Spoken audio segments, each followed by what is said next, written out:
UP board के 10th class में physics का जितना फार्मूला है सब कुछ हम लोग इसी वीडियो में समझेंगे। क्या क्या है? सबसे पहले प्रकाश है, इसके बाद विद्युत धारा, फिर चुंबकीय क्षेत्र से रिलेटेड 3 इंपॉर्टेंट चैप्टर हैं, उन्हीं से रिलेटेड फार्मूले हैं, इनको हम लोग क्रम से समझेंगे। देखिए, तो सबसे पहले समझ लिए दर्पण से रिलेटेड कौन सा फार्मूला है।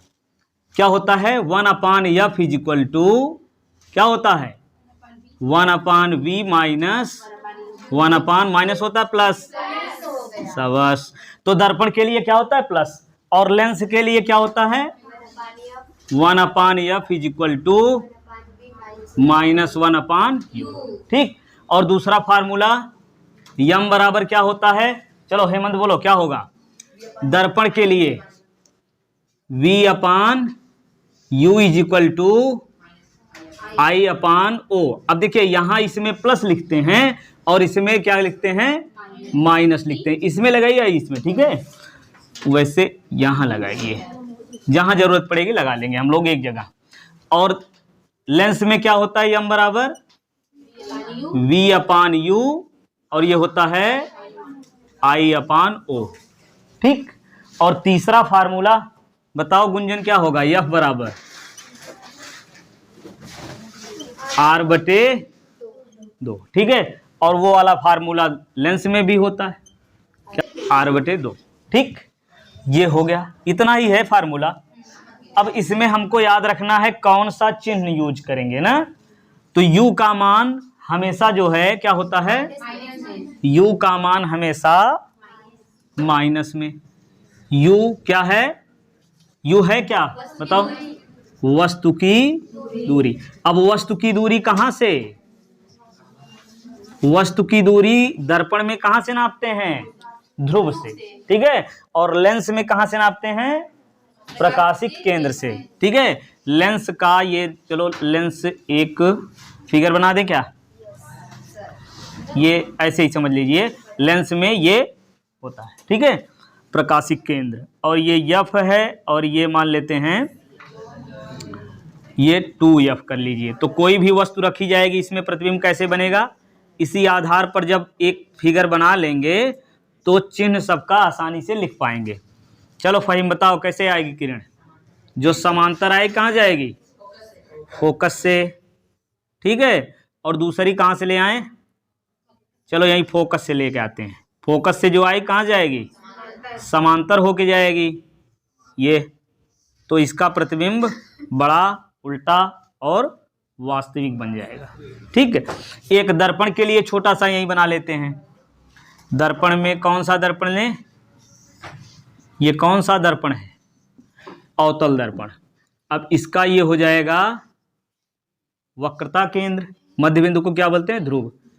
और ये मान लो फोकस बिंदु है, तो यहीं बीच में वस्तु रख देते हैं। वही स्थिति देखिए, 2F और F के बीच में वस्तु रखे हैं, यहाँ भी बीच में रख के खींच लेते हैं। कैसे जाएगी किरण?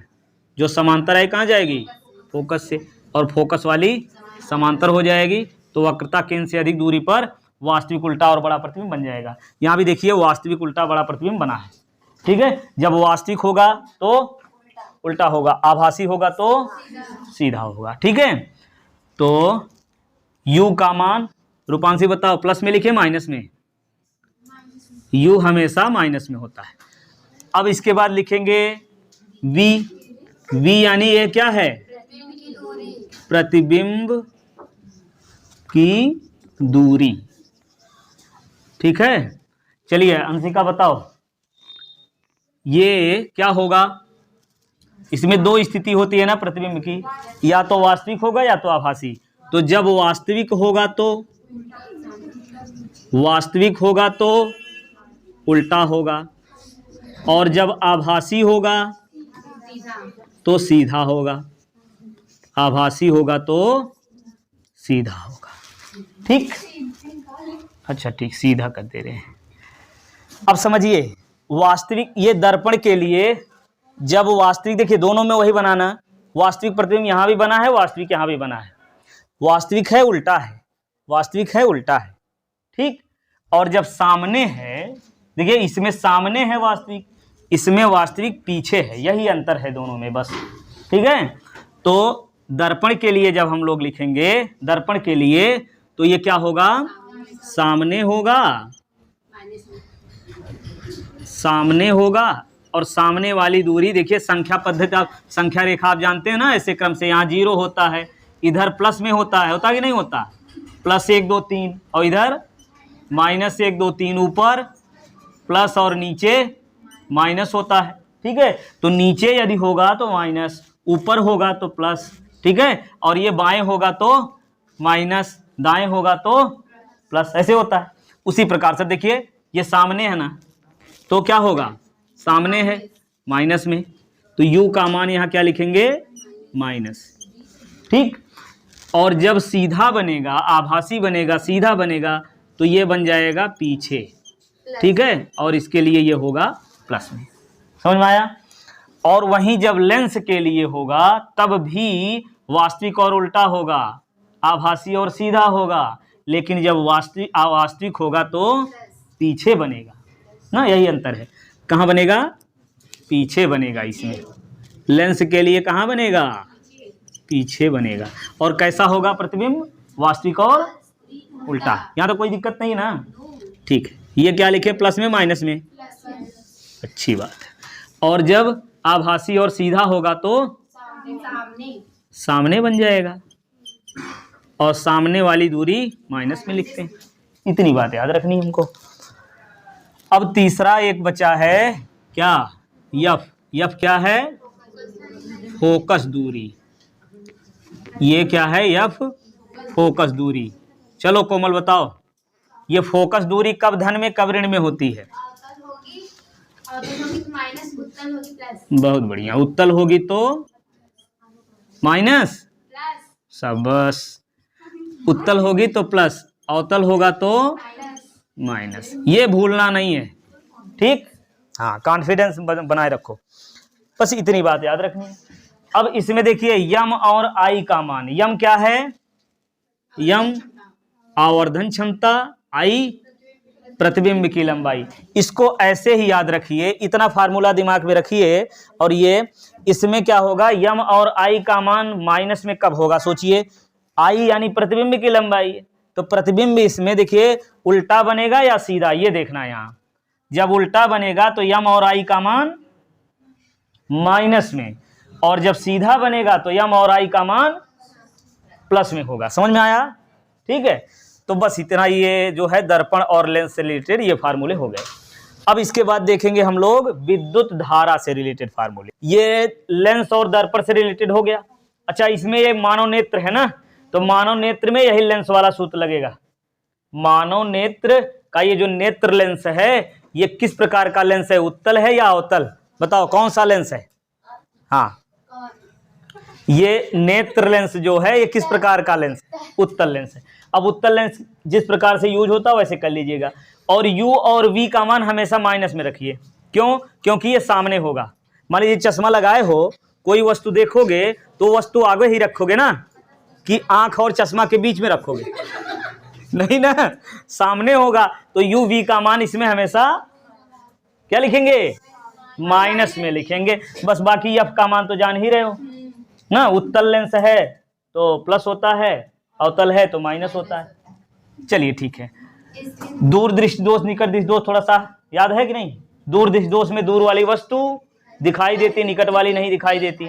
दूर दृष्टि दोष के लिए उत्तल लेंस लगता है, और दूर दृष्टि दोष निवारण के लिए उत्तल लेंस लगता है। और निकट दृष्टि दोष में कौन सा वस्तु दिखाई देती है, निकट की वस्तुएं दिखाई देती हैं, दूर की वस्तुएं नहीं दिखाई देती हैं। ठीक है, और निकट दृष्टि दोष निवारण के लिए किस प्रकार के लेंस की आवश्यकता होती है, अवतल। ऐसे याद रखिए, देखिए दूर निकट, दूर देखिए देखेंगे तो छोटा अक्षर है ना, और निकट इसमें 3 अक्षर, थोड़ा बड़ा दिख रहा है, सही है। और वैसे उत्तल अवतल दोनों को लिखेंगे तो उत्तल छोटे अक्षर में आ रहा है, अवतल ज्यादा आ रहा है। तो बस वैसे समझ लीजिए, दूर में उत्तल, निकट में अवतल। समझ गए। दूर दृष्टि दोष निवारण के लिए कौन लेंस लगेगा, उत्तल लेंस, और निकट दृष्टि दोष निवारण के लिए, बहुत बढ़िया। चलिए अब ये क्या बोलते हैं, विद्युत धारा है ना। विद्युत धारा से रिलेटेड फार्मूले देखिए क्या है। पहले आवेश समझ लीजिए। आवेश Q बराबर क्या होता है NE, और Q बराबर होता है IT। ठीक, समझ गए। और V बराबर क्या होता है IR, और एक और V बराबर W/Q। ठीक, ये हो गया। अब यहां से और लिखेंगे हम लोग W बराबर, अच्छा R बराबर एक और फार्मूला लिख लीजिए। R बराबर यहां से भी मिलेगा, यहां से जो फार्मूला बनेगा वो R बराबर क्या होगा, चलो बताओ प्रीति क्या होगा। R बराबर यहां से जल्दी बोलो, V/I। समझ गए। अगर I निकालना है तो R को बटे में कर लीजिए, I बराबर क्या होगा V/R। ठीक है।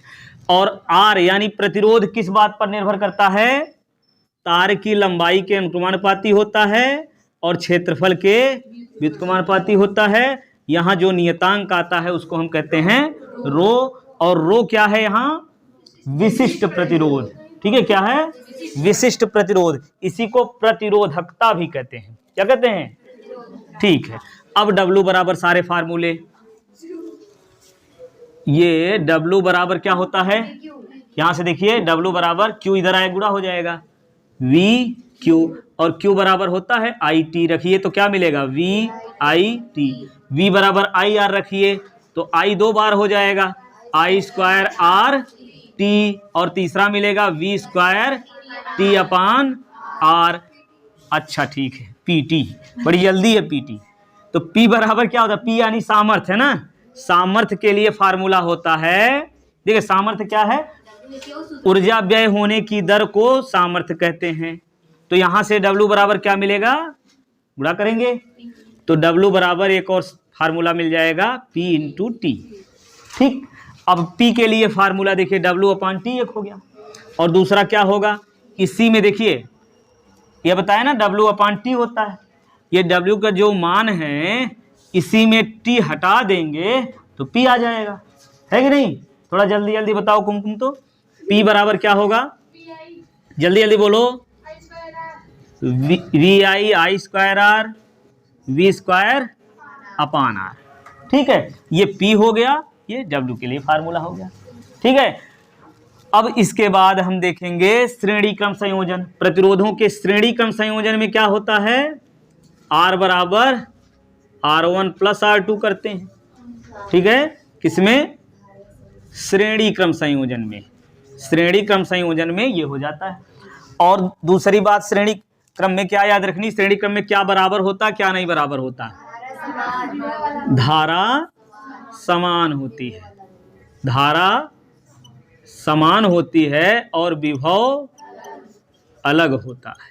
अलग होता है मतलब प्रत्येक तार में विभव का मान अलग अलग होगा। सही है, चलिए तो ये श्रेणी क्रम संयोजन, फिगर भी बना दें, जान रहे हो, बहुत अच्छी बात। जिनको नहीं आता देख लें, वैसे तो सबको आ रहा है, आ रहा है नहीं, ये R1 R2 श्रेणी क्रम में है, तो श्रेणी क्रम में यही होता है। श्रेणी क्रम में कैसे जोड़ते हैं, पहले तार का दूसरा सिरा दूसरे तार के पहले सिरे से जोड़ते हैं, फिर और जोड़ना है तो तीसरे का दूसरा सिरा दूसरे के पहले से जोड़ते जाइए। हाँ तार है। अब फिर इसको क्या करेंगे, एक बैटरी से जोड़ देंगे, ये हो गया। ये क्या है, श्रेणी क्रम संयोजन। अब यहाँ से विद्युत धारा निकलेगी तो प्रत्येक तार देखिए ये धारा सब में समान हो जाएगी। क्यों, क्योंकि तार में विद्युत धारा का एक ही मार्ग है, अगर मार्ग बदलेगा तो वहीं धारा भी बढ़ जाती है। जब धारा का एक ही मार्ग होगा तो हर जगह धारा समान होगी। समझ में आया। अब दूसरा समझिए, समांतर क्रम में क्या होगा। समांतर क्रम में क्या होता है भाई, समांतर क्रम संयोजन में 1/R = 1/R1 R2। ठीक है, इसका फिगर कैसे बनेगा, ऐसे, ये ऐसे कैसे, देखिए प्रत्येक तार का पहला सिरा किसी एक बिंदु से जोड़ देंगे और प्रत्येक तार का दूसरा सिरा यदि किसी दूसरे बिंदु से जुड़ा है, और इन दोनों बिंदुओं को जोड़ेंगे किससे, बैटरी से जोड़ देंगे। तो इस प्रकार का संयोजन जो होता है ये क्या होता है, समांतर। अब देखिए धन प्लेट से धारा निकलेगी यहाँ से, ठीक है, ये देखिए धारा यहाँ समान होगी, यहाँ समान होगी। अब यहाँ देखिए दो मार्ग हो गया ना, तो कुछ धारा ऊपर जाएगी कुछ नीचे। अब धारा किस प्रकार से जाएगी, इसमें जिसका प्रतिरोध अधिक होगा उसमें धारा कम होगी। प्रतिरोध क्या है? धारा के मार्ग में आने वाली रुकावट। और अगर रुकावट ज्यादा है, धारा के मार्ग में रुकावट अगर ज्यादा पड़ रही है तो धारा ज्यादा होगी, कम हो जाएगी। चलिए ठीक है, तो इसमें धारा अलग अलग होती है। मान लो यहां कर दे रहे हैं I1, इसमें I2, ठीक है। और विभव दोनों में समान होगा। यहाँ विभव अलग अलग होता है, ठीक है, यहाँ विभव समान होता है। तो यहाँ क्या लिखेंगे? बस इसमें क्या नहीं समझ में आया? यहाँ धारा अलग हो जाएगी और विभव समान हो जाएगा। एक समान विभव सब में होगा, धारा अलग होगी, इतनी बात है। अच्छा, और कुछ बचा हुआ है इसमें? बस इतना है ना, ठीक है। अब एक चीज और दिमाग में रखनी, फार्मूले से रिलेटेड। जब न्यूमेरिकल सॉल्व करेंगे तो इसमें हमको ये पता होना चाहिए कौन क्या है और उसका मात्रक क्या है, ठीक है। कौन क्या है और इसका मात्रक क्या है, ठीक है। तो ये हम एक एक लोग से पूछेंगे, क्रम से बताओ, ठीक है। चलो बताओ साक्षी, क्या है क्यू? जल्दी बोलो। आवेश और इसका मात्रक कूलाम, ठीक है। चलिए प्रीति बताइए, आई क्या है? विद्युत धारा, पूरा बोलिए। आई विद्युत धारा, मात्रक एम्पियर। टी क्या है? समय, मात्रक सेकेंड, ठीक है। चलो रूपांशी बोलो, वी क्या है? वी विभव है। यहां वी क्या है? विभव, वेग नहीं। वी क्या है? विभव। विभव का मात्रक वोल्ट, विभव का मात्रक वोल्ट, ठीक है। चलिए बताइए आमरीन, क्या होगा? आई क्या है? आई विद्युत धारा, ठीक करो। एम्पियर इसका मात्रक है। आई है क्या? विद्युत धारा। यदि एम्पियर में कोई मान दिया हुआ हो, न्यूमेरिकल जब लगाओगे तो एम्पियर में जो मान दिया रहेगा उसके लिए आई लिखोगा, आई बराबर जो हो रहेगा, ठीक है। आर क्या है? प्रतिरोध, इसका मात्रक ओम, ठीक है। वी फिर से आ गया, बताइए सुहानी क्या होगा? वी अभी यहीं बताया, विभव, मात्रक वोल्ट, ठीक है। बताओ ये क्यू क्या? ये डब्ल्यू क्या है? कार्य का मात्रक जूल। आवेश, मात्रक कूलाम। ये क्या है? प्रतिरोध। ये सब ऊपर आ चुका है, रिवाइज कर लेंगे ऐसे जल्दी जल्दी। आर क्या है? प्रतिरोध, मात्रक ओम। ये रो क्या है? विशिष्ट प्रतिरोध। और विशिष्ट प्रतिरोध का मात्रक क्या बनेगा? ओम मीटर। देखिए कैसे आया, रो बराबर, देखिए ए जब उधर करेंगे तो ऊपर हो जाएगा ना, आर ए अपान एल, ठीक। आर यानी प्रतिरोध, इसका मात्रक होता है ओम। और ये क्षेत्रफल है, क्षेत्रफल का होता है मीटर स्क्वायर। और ये लंबाई का होगा मीटर। तो ये 1 मीटर कैंसिल, तो 1 मीटर बच गया यहाँ पे। तो ओम इंटू मीटर, समझ गए। चलिए यल क्या है इसमें? यल लंबाई है, मात्रक ए मात्रक, ठीक है। डब्लू थोड़ा जल्दी जल्दी बोलिए, तेज तेज बोलिए, स्पीड से, जल्दी जल्दी। डब्लू क्या है? मात्रक। वी मात्रक। क्यू मात्रक, ठीक है। क्यू क्या है? फ्लो में गड़बड़े बोल दोगे। क्यू क्या है? आवेश है, मात्रक कूलाम। वी मात्रक। आई मात्रक। टी मात्रक। आई याद हो गया, वही घूम घूम के आ रहा है, ठीक है ना। चलिए अब इसके बाद हम लोग देखेंगे चुंबक। ये सामर्थ्य वाला ये बचा है, ठीक है। सामर्थ्य का मात्रक क्या होगा? वाट। ध्यान समझिए, ये अच्छे से याद रखना चाहिए। सामर्थ्य का मात्रक 1 वाट होता है। और दूसरा क्या होता है? जूल प्रति सेकेंड, ठीक है। यहां से बनेगा, अभी इसको बाद में लिखेंगे। पहले समझिए, सामर्थ्य का मात्रक 1 वाट हो गया। दूसरा होता है अश्वशक्ति, ये वाला, ठीक है। वाट होता है, दूसरा अश्वशक्ति। अब ये कौन बताएगा कि 1 वाट बराबर कितनी अश्वशक्ति होता है? एक अश्वशक्ति में कितने वाट होता है, ऐसे कर लो। एक अश्वशक्ति में कितना? 746 वाट। बहुत बढ़िया। चलिए वाट और अश्वशक्ति 2 हो गया। अब यहां से मात्रक निकाल के बताइए क्रम से। चलो बताओ सोनम, बताओ ये बोलो क्या होगा यहां से मात्रक? कार्य का मात्रक जूल, समय का मात्रक सेकेंड। तो पी का मात्रक क्या होगा? जूल प्रति सेकेंड, ठीक है। यहां से बनेगा क्या मात्रक? Volt into ampere. देखिए विभव का मात्रक वोल्ट, विद्युत धारा का एम्पियर, वोल्ट इंटू एम्पियर। यहां से बनेगा एम्पियर स्क्वायर ओम। ये प्रतिरोध का मात्रक ओम होता है। एम्पियर स्क्वायर ओम। सही है। चलिए यहां से बताइए, वोल्ट स्क्वायर ओम, वोल्ट स्क्वायर प्रति ओम। ठीक हो गया सब। अब देखेंगे हम लोग चुंबक से रिलेटेड सारे फार्मूले। अब देखते हैं चुंबक से रिलेटेड फार्मूले। ठीक है, तो चुंबक में हमको पढ़ना है चुंबकीय क्षेत्र। ध्यान दीजिए, ध्यान दीजिए, क्या पढ़ना है? चुंबकीय क्षेत्र और बल, दो ही फार्मूले हैं इसमें। समझिए, चुंबकीय क्षेत्र जानते हैं ना क्या होता है? चुंबक के चारों तरफ का वह क्षेत्र जहां तक वह आकर्षण प्रतिकर्षण कर सकता है, जहां तक उसका प्रभाव होता है। तो अब देखिए, समझिए, जब तार में धारा प्रवाहित करते हैं, जब तार में, ये लो तार है और इस तार की लंबाई छोटी सी dl है और इसमें I एम्पियर की धारा हमने प्रवाहित किया। कितना प्रवाहित किया? I एम्पियर की धारा। और इस तार से r दूरी पर स्थित बिंदु P है और इस बिंदु P पर चुंबकीय क्षेत्र की तीव्रता, ये जो चुंबकीय क्षेत्र की तीव्रता होती है, ये हम किस नियम से ज्ञात करते हैं? किसके नियम से ज्ञात करते हैं? बायो सेवर्ट के नियम से, है ना? बायो सेवर्ट का नियम याद है सबको? यही है, कुछ ज्यादा नहीं। जब तार में धारा प्रवाहित करते हैं तो इससे r दूरी पर स्थित बिंदु P पर जो चुंबकीय क्षेत्र की तीव्रता होती है वो इस तार में बहने वाली धारा के अनुक्रमानुपाती होती है और इस तार के अल्पांश के अनुक्रमानुपाती हुई है। और अल्पांश और P को मिलाने वाली रेखा तथा अल्पांश के बीच के कोण की ज्या के अनुक्रमानुपाती होती है। ठीक है, ये कोण किसके बीच का है? चलो हेमंत बताओ, ये कोण किसके बीच का है? तार, समझिए ध्यान से, अल्पांश तो इस तार में ही है ना, अल्पांश और P को मिलाने वाली रेखा, ये कहेंगे अल्पांश और P को मिलाने वाली रेखा तथा अल्पांश के बीच का कोण। ठीक, नहीं समझ में आया? गुंजन बोलो, क्या है? किसके बीच का कोण है?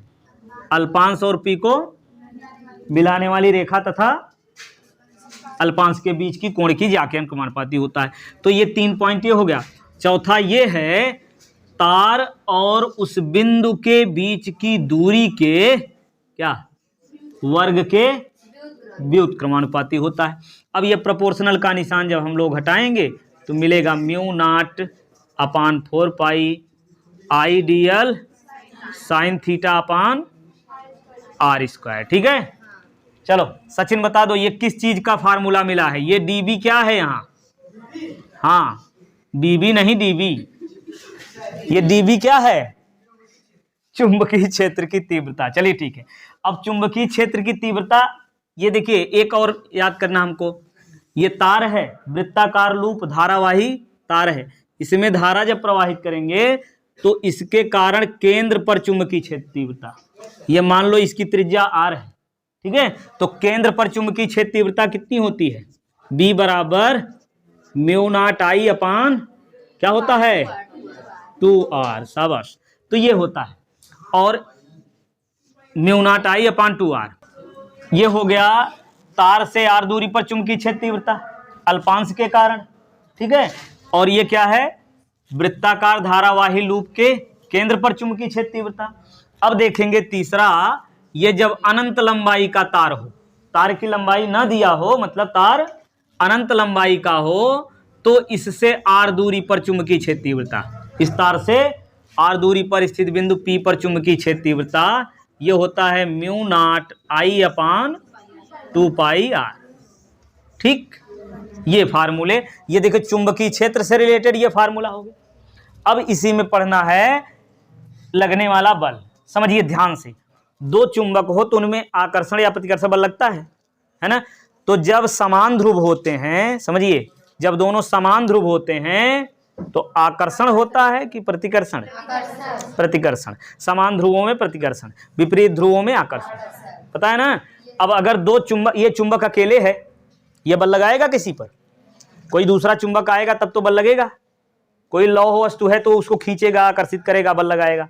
समझ गए? अकेले क्या बल लगाएगा? नहीं लगाएगा। ठीक है, तो एक चुंबक है, हाँ, और एक तार है। देखिए ये तार है, इसमें धारा प्रवाहित किए, चारों तरफ चुंबकीय क्षेत्र आ गया ना? तार, ये मान लो तार है, इसमें धारा प्रवाहित हो रही है तो चारों ओर चुंबकीय क्षेत्र आया, और ये चुंबक है। अब इसके संपर्क में ये रखा गया, मतलब इसके चुंबकीय क्षेत्र में एक तार को रख करके जब धारा प्रवाहित करेंगे तो इस तार पर बल लगेगा नहीं लगेगा? अरे भाई दो चुंबक बन गया ना, ये तार में जो धारा प्रवाहित की जा रही है इसमें भी चुंबकीय क्षेत्र आ गया और इस चुंबक में भी चुंबकीय क्षेत्र है, तो जो दो चुंबकीय क्षेत्र आ गया तो आकर्षण या प्रतिकर्षण बल लगेगा। चलिए, तो अब ये लगने वाला बल हमको देखना। देखिए, यदि बी चुंबकीय क्षेत्र में, क्या बी चुंबकीय क्षेत्र में यल लंबाई के चालक तार को रखकर कितना कोण पर, थीटा कोण पर रखेंगे, तो यहां लिखेंगे साइन थीटा।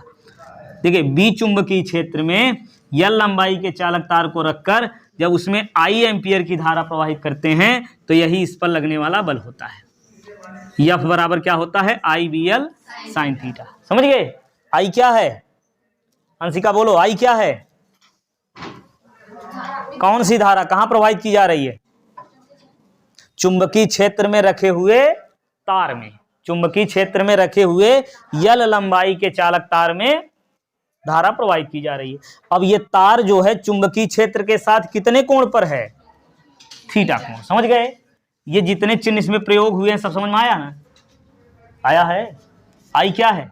तार में बहने वाली धारा। बी क्या है? चुंबकीय क्षेत्र। यल तार की लंबाई, थीटा चुंबकीय क्षेत्र और तार के बीच का कोण। ठीक, अच्छा अब समझिए एक बात और, जब चुंबकीय क्षेत्र में कोई आवेश गति करता है, ध्यान समझिए, जब कोई आवेशित कण कहां गति कर रहा है? चुंबकीय क्षेत्र में। समझ गए? चुंबकीय क्षेत्र में जब आवेशित कण गति करेगा तो उस पर भी बल लगता है। क्यों लगता है? आवेश है, आवेश गति करेगा, आवेश प्रवाह की दर को क्या कहते हैं हम लोग? विद्युत धारा। तो विद्युत धारा प्रवाहित हो रही है, तो विद्युत धारा प्रवाहित होती चुंबकीय क्षेत्र उत्पन्न हुआ है, तो भाई दो चुंबक हो गया, बल लगेगा। समझ गए? तो जब आवेशित कण चुंबकीय क्षेत्र में गति करता है तो उस पर जो बल लगता है उस बल को हम क्या कहते हैं? लारेंज बल।